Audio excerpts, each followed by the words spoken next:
औज़ुबिल्लाहिमिनश्शैतानिर्रजीम बिस्मिल्लाहिर्रहमानिर्रहीम। अस्सलामु अलैकुम नाज़रीन, अज़ीज़ तलबा। जहान उर्दू में आज हमारा मौजू है हरूफ शम्सी और हरूफ कमरी। हरूफ शम्सी जैसे नाम से ज़ाहिर है, शम्स सूरज को कहते हैं, और हरूफ कमरी, कमर जो है वो चांद को कहते हैं।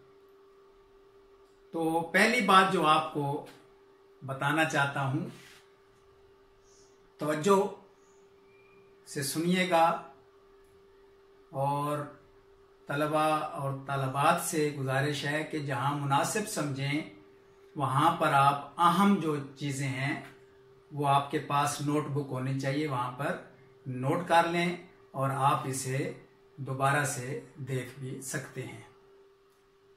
सबसे पहले आपको बता दूं कि हरूफ शम्सी,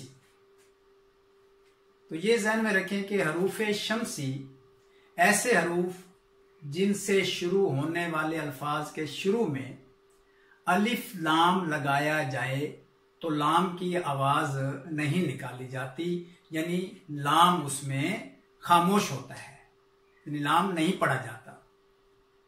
जैसे खुद शम्सी, तो हम आपको मिसाल देंगे अशम्स, अशम्स,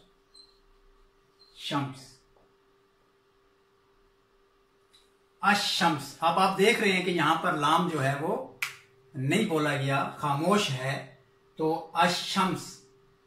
और हरूफ शम्सी के हवाले से जो एक अहम बात आपको बता दूं कि इन हरूफ में, ये 14 हरूफ हैं कुल, इनकी बेहतरीन जो आपके लिए पहचान है वो ये है कि जुबान और तालू का इस्तेमाल है। यानी जुबान और तालू, जैसे मिसाल के तौर पर आप खुद जब इसकी प्रैक्टिस करेंगे तो आप पता चलेगा, जैसे ते ते आपकी जबान आपके तालू के साथ लग रही है, ते से, दाल, जाल, रे, जे।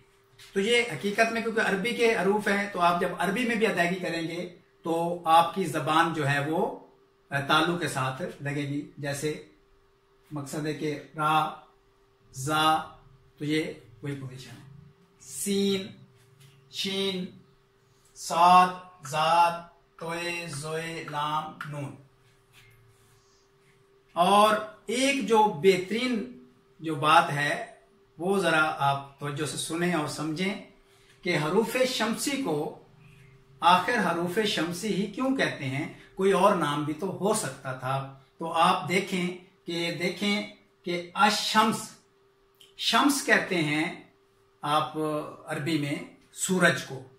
तो आप देखते हैं कि जब सूरज होता है तो तारे गैब हो जाते हैं, यानी तारे नहीं होते, इसलिए यानी लाम नहीं होता, नहीं पढ़ा जाता। तो इस सूरत में ये जो है इसको शम्स कहते हैं, अशम्स, यानी हरूफ शम्सी, यानी सूरज है और तारे नहीं हैं। दूसरी सूरत में हरूफ कमरी हैं। अब इसकी मिसाल क्या है? हरूफ कमरी यानी आप जब इनकी अदायगी करेंगे तो आप देखेंगे कि आपकी अदायगी का अंदाज कुछ और होगा, और इन हरूफ में लाम जो है वो पढ़ा जाएगा। जैसे अल कमर, अल कमर। अब देखें अल कमर, अब वही बात फिर बता दूं कि कमर का मतलब चांद है। तो आप देख सकते हैं कि जब चांद होता है तो तारे भी मौजूद होते हैं, चांद होता है तारे भी मौजूद होते हैं, तो लाम भी मौजूद है। तो इसलिए हरूफ शम्सी और हरूफ कमरी की, यानी ये यकीनन आपके कारामद साबित होगी आपके लिए। और अब हरूफ कमरी यानी बे, जी, हे, हाँ, आप देख रहे हैं कि ताल्लु के साथ आपकी जबान नहीं लगती। तो ये आपकी बेहतरीन इस पहचान को आपने ज़हन में रखना है और याद करना है। अब एक बात बहुत जो आम है, क्योंकि हरूफ शमसी, हरूफ कमरी और यही हरूफ आपके उर्दू हरूफ तहजी में इस्तेमाल होते हैं और इनका ताल्लुक तलफ़्फ़ुज़ात के साथ ज्यादा है। यानी जो हम अल्फाज को अदा करते हैं उनमें ये तलफ़्फ़ुज़ जो है उसमें हरूफ शमसी और हरूफ कमरी से अगर हम आगाही रखते हैं, इनकी हमें सही तरह से पहचान हो, तो हमारे तलफ़्फ़ुज़ की गलती नहीं होती, लफ्ज़ों की अदायगी खूबसूरत अंदाज में हम करते हैं। तो आपको हरूफ कमरी की भी समझ आ गई, यानी वो हरूफ जिनमें लाम, अलिफ लाम जो है वो पढ़ा जाए। अलिफ लाम जब लगाया जाए हरूफ के साथ तो साथ पढ़ा भी जाए। अब एक जो अहम बात आप बतानी है, जैसे सबसे जो अहम बात है वो है एक गलती जो रोजमर्रा जिंदगी में आप देखते हैं कि अस्सलामु अलैकुम, इसकी लिखने में अक्सर आप गलती देखते हैं। अब इनका अस्सलामु अलैकुम का खुद ताल्लुक इसमें सीन, अलिफ लाम के बाद सीन, यानी सीन हरूफ शम्स है, तो आप देख रहे हैं कि सीन मौजूद है। अब आप देखें अलिफ लाम सीन लाम मीम पे पेश एन लाम ये या अस्सलामु अलैकुम। अब आप देखें लाम यहां पर साकित है और बाज आप देखते हैं कि अस्सलामु अलैकुम को ऐसे लिख देते हैं, ये भी गलत है, और बाज लिख देते हैं अस्सलामु अलैकुम वाव लगा देते हैं, ये भी गलत है। अब ये गलती क्यों हो रही है? ये इसलिए हो रही है कि हम हरूफ शमसी और हरूफ कमरी की पहचान नहीं रखते। अगर हमें हरूफ शमसी और हरूफ कमरी की पहचान हो तो ये गलती हमसे ना हो। अलबत्ता सलामुन अलैकुम कहना वो ठीक है, अरबी के अंदाज में हो जाता है। तो ये आपने अस्सलामु अलैकुम इस तरह लिखना है, अलिफ लाम, लाम साकित आ जाएगा, हरूफ शमसी कैसा है अस्सलामु अलैकुम, यानी अलिफ के साथ आपने सीन को जब पढ़ना है तो लाम नहीं पढ़ा जाएगा, तो लाम लगाना जरूरी है। अस्सलामु अलैकुम मीम पे पेश है, तो मीम पर जब पेश लगाया जाएगा तो ये इस तरह मीम के बाद वाव नहीं लगाना। तो ये रोजमर्रा में खुशी तौर पर असातिज़ा जो हैं और तलबा भी जो हैं इसमें खुशी तौर पर एहतियात करें कि अस्सलामु अलैकुम को खूबसूरत अंदाज में और आप सही तलफ़्फ़ुज़ के साथ लिखें। तो इसी तरह हम चंद अल्फाज आपको और भी बता देते हैं। जैसे अब आप देख रहे हैं से है, दाल है, जाल है, ठीक है। अब दाल को लेते हैं तो आप देखते हैं कि जैसे यौमुद्दीन या अद्दीन, क्या है जी अद्दीन, ये अलिफ लाम आगे नहीं पढ़ा जाएगा, दाल पे आपका शद, अद्दीन लाम फिर नहीं पढ़ा गया क्योंकि इनका ताल्लुक हरूफे शमसी के साथ है। अब इसी तरह बे या बा, तो आप देख रहे हैं अल बाकिर, लाम पढ़ा गया, अल बाकिर, अल बासित, अल बासित। अब यहां पर जो बहुत ही अहम बात आपको बतानी है कि जब हम नामों को अंग्रेजी इंग्लिश में लिख रहे होते हैं तो हमें उस जुबान को मद्देनजर रखना है जिसमें हम लिख रहे हैं। मसला अरबी में है अब्दुर्रहमान, क्या है जी आपके सामने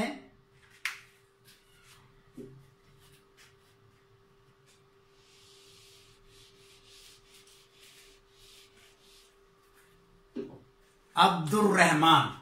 अब आप देख रहे हैं Abdurrahman,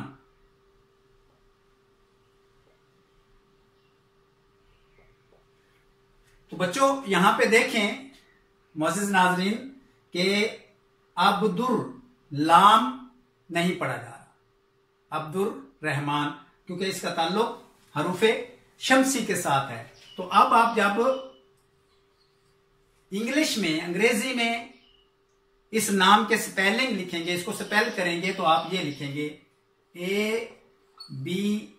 ABDUR Abdur, ABDUR Abdur. फिर आप लिखेंगे REHMAN रहमान, अब्दुर रहमान। लेकिन अक्सर आप देखते हैं कि ऐसे लिख दिया जाता है ABDUL फिर REHMAN, तो वो गलत हो जाता है। आपको अंग्रेजी, अब अब्दुर रहमान क्योंकि अंग्रेजी का नहीं है, अरबी का है, तो आपने जुबान अरबी को मद्देनजर रखना है। तो इस तरह अब आपके सामने है मसलन अब्दुल बासित, अब्दुल बासित। अब आप देखें, अब आप जब इसकी अंग्रेजी लिख रहे हैं तो अब आप लिख सकते हैं ABDUL अब्दुल BASIT बासित। ठीक हो गया जी, अब्दुल बासित। अब आप देखें लाम आया है, यानी एल आया है लाम की जगह। ठीक है, अब्दुल बासित। इसी तरह अब्दुल रहमान में आपने ये लिखना है, अब्दुल बासित में ये लिखना है अब्दुल्ला, अब्दुल्ला। तो अगला लाम पढ़ा जा रहा है। ठीक है जी, तो ये आपके जो है खुसूसी तौर पर हरूफ शम्सी के हवाले से, और इसमें जो अहम बातें थी वो खुसूसी तौर पर आपको अस्सलामु अलैकुम के हवाले से, ताकि इसमें एहतियात की जाए, इसको समझा जाए। और उसके अलावा आपके हरूफ कमरी है 13, हरूफ कमरी, हरूफ शम्सी 14, यानी हरूफ शम्सी 14 है, उसके अलावा जितने भी हरूफ हैं वो आपके हरूफ कमरी हैं। ठीक है, अब हरूफ शम्सी में जैसे आप अशम्स, अर्रहमान, अस्समद, जैसे अल्लाहुस्समद। ठीक है, अस्समद आप लिखते हैं, देखिए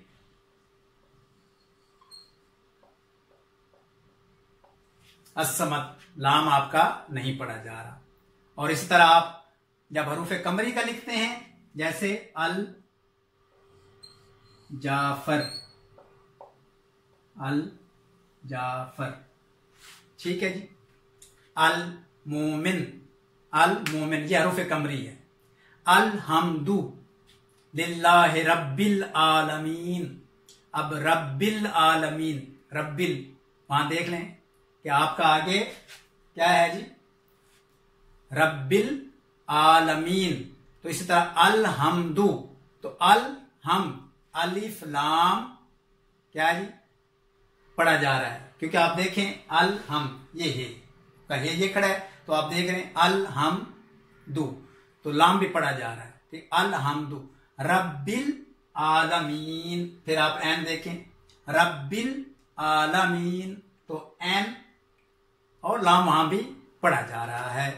तो इस तरह मैं उम्मीद करता हूं कि आपको हरूफ शम्सी और हरूफ कमरी की पहचान अच्छे तरीके से हो गई होगी। आप इसको दोबारा बार बार देख सकते हैं, और यकीनन आप अब मजीद जब उर्दू में अल्फाज की अदायगी करेंगे, तो जब हरूफ शम्सी और हरूफ कमरी के मुताबिक, तो यकीनन आप अपने तलफ़्फ़ुज़ को खूबसूरत अंदाज में अदायगी करेंगे, और खूबसूरत अल्फाज का जो आपका बयान होगा, क्योंकि उर्दू, अरबी, फारसी ये ऐसी ज़बानें हैं, और ख़ुद क्योंकि ये अरबी और फारसी उर्दू का माखज़ हैं, तो हमें इन ज़बानों की खूबसूरती का ख्याल रखना चाहिए।